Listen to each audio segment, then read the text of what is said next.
تم اکثر سوچتے ہو نا کہ اللہ تعالیٰ کن کب فرماتا ہے، وہ تمہاری من پسند چیز پر راضی کیسے ہوتا ہے۔ تم سوچتے ہو وہ ناممکن کو ممکن کب بناتا ہے۔ اللہ تعالیٰ نے قرآن پاک میں لوگوں کو یہ بات ذہن نشین کروا دی ہے کہ آزمائش ہی وہ کسوٹی ہے جس سے کھوٹا اور کھرا پرکھا جاتا ہے۔ کھوٹا خود بخود اللہ تعالیٰ کی راہ سے ہٹ جاتا ہے، یعنی بے یقین ہوتا ہے، اور کھرا چانٹ لیا جاتا ہے تاکہ اللہ تعالیٰ کے سارے انعامات اسے نواز دیے جائیں۔ قرآن پاک میں ہے کہ اللہ تعالیٰ جو کچھ کرنا چاہتا ہے اس کے لیے بغیر محسوس طریقے سے اسباب و ذرائع فراہم کر دیتا ہے۔ یاد رکھو، کوئی مصیبت، کوئی خوف تمہارے پیچھے پیچھے آئے تو تمہیں اس پر ایسا ڈر جانا ہے کہ اللہ تعالیٰ بھی تمہاری ہمت پر رشک کرے۔ قرآن پاک کہتا ہے کہ جو لوگ میری ہدایت کی پیروی کریں گے ان کے لیے اسی خوف اور رنج کا موقع نہ دوں گا۔ اللہ تعالیٰ فرماتا ہے کہ جب میرے بندے مجھ سے میرے بارے میں پوچھیں تو انہیں بتا دو کہ میں بہت قریب ہوں، اور جب وہ مجھ سے رجوع کرتے ہیں میں انہیں ہرگز خالی ہاتھ نہیں چھوڑتا۔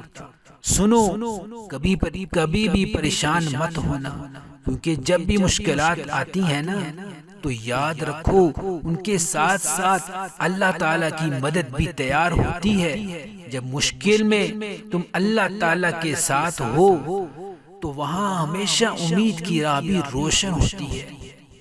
تو میری یہ بات ہمیشہ یاد رکھنا کہ اللہ تعالیٰ تمہاری خواہش کو کبھی بھی تبدیل نہیں کرتا، بلکہ وہ تمہارے صبر کی پرورش کرتا ہے۔ اللہ تعالیٰ تمہاری دعوت کی آواز کو کبھی بھی نظر انداز نہیں کرتا، وہ صرف تمہارے صبر کو ٹیسٹ کر رہا ہوتا ہے۔ جانتے ہو، آزمائش میں اللہ سے جڑ کر مانگی دعا اللہ سے کن کروانے کی طاقت رکھتی ہے، بشرطے کہ تم دل میں کوئی وسوسہ نہ رکھو۔ اللہ تعالیٰ تمہارے دلوں میں جھانکتا ہے، وہ اسے ہی چنتا ہے جو اس پر یقین کرتا ہے۔ یاد رکھو، دعاؤں کا مسلسل تمہارے لبوں پر تسبیح بن جانا اللہ تعالیٰ کی طرف سے اشارہ ہے کہ وہ تمہاری دعاؤں پر راضی ہیں۔ تم جانتے ہو تمہاری کہانی اس لیے رک گئی ہے کیونکہ اللہ تعالیٰ چاہتا ہے کہ تم اگلا حصہ خود لکھو۔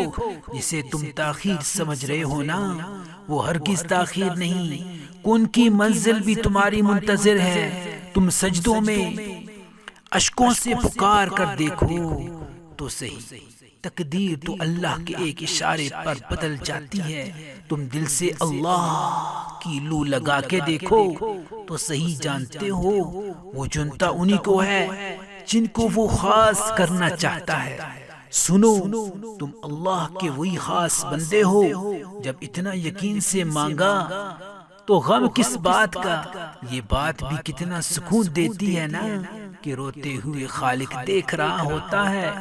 جب تمہارا دل تھک جائے تو جان لینا آسمان سے تمہاری مدد کے لیے قبولیت کے دروازے کھلنے ہی والا ہے۔